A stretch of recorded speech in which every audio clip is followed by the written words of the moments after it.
In this video, I'm going to be reviewing the Garmin Approach S40 golf watch and talking about whether or not it's worth picking up. So what we're going to be covering in this video are my first impressions of the watch, what it actually does, how it performed, the pros and cons, and also the best place to pick it up. So I'll just mention our gear giveaway. If you want to enter in, all you have to do is subscribe to the channel, like this video, comment giveaway down below. Do all three of those and you'll be automatically entered. Okay, so let's start with my first impressions. So this is a newer golf watch from Garmin, and it was made to sit in between the Garmin Approach S40 and the S10 watch. It is somewhat similar to the Forerunner 645 if you're familiar with that, but it does have a 1.2-inch color touchscreen display on it. Another thing I did like about it was that you could switch the straps on this. So most of the watches out there, you're pretty much stuck with the strap that it has, but what I like about this one is you can actually take it off and then put a new one on. You can put like a more, if you're going out, you can put like a more, like a stylish kind of one on, or you can change up the color, that kind of thing. So that was pretty cool. Definitely one of the things I did like about it. So what features does it have? So the S40 is pretty similar to the S60 in terms of features, with like the auto shot game tracking, and it has somewhere around 41,000 courses from around the world. The auto shot feature is going to record your club distance, so you can basically get an average on how far you hit each clubs, which is super important for distance control.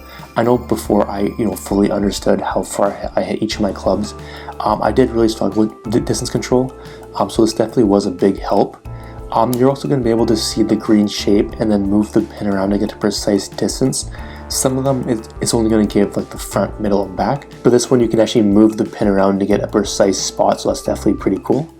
So was the design good? What we look at with the design of a watch is how comfortable it was to wear and then how user-friendly it was to use. And even though I'm not the biggest fan of watches, the S40 was actually quite a bit more comfortable than most of its competitors. It was a little bit bulky, but not too bad. Pretty much all, or most I should say, of the watches are a little bit bulky in my opinion.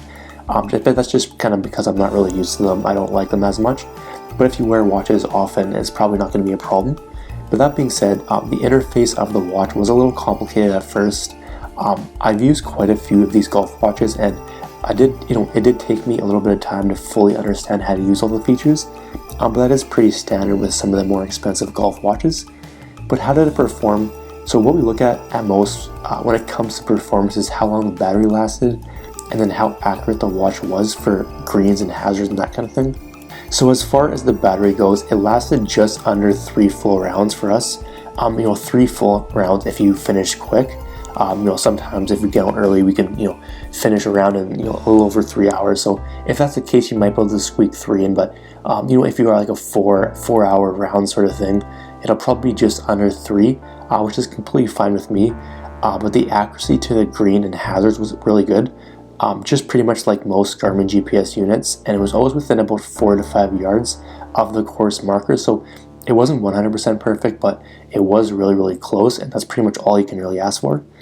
Pros, it is waterproof up to 50 meters. According to Garmin, I haven't used it in 50 meters of water, so I'm just going to go with them on that. It has a fitness tracking and also can be used for other sports like running and swimming and that kind of thing. And then the touchscreen is more responsive than a lot of the other ones on the market. Cons, there's no heart rate monitor on it.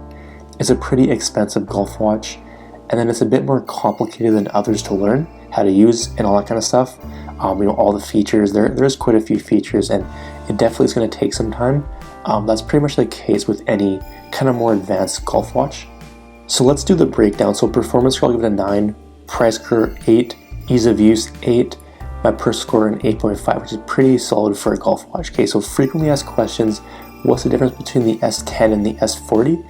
So the S10 doesn't have quick release bands, it's not touchscreen, and it has less resolution and a smaller screen size. What's the difference between the S40 and the S60? So the S60 doesn't have a quick release band, so that's kind of a plus for the S40, but it does have a compass. You can control your phone's music from the watch, and then it has some more golf features as well, like plays like. So basically plays like, it's going to take into account elevation. So if you're like 140 yards out, but it's an uphill shot, it's going to read like 160 or 170, that kind of thing. So you can basically, get a better understanding and choose the right club. But those are kind of the main differences. But is it worth it, taking into account all the pros, all the cons? I'd say if you are in the market for a new golf watch, you plan on using it a lot and have the spare cash, I definitely would recommend the S40. It's really well built and is pretty much just as accurate as any other golf watch on the market.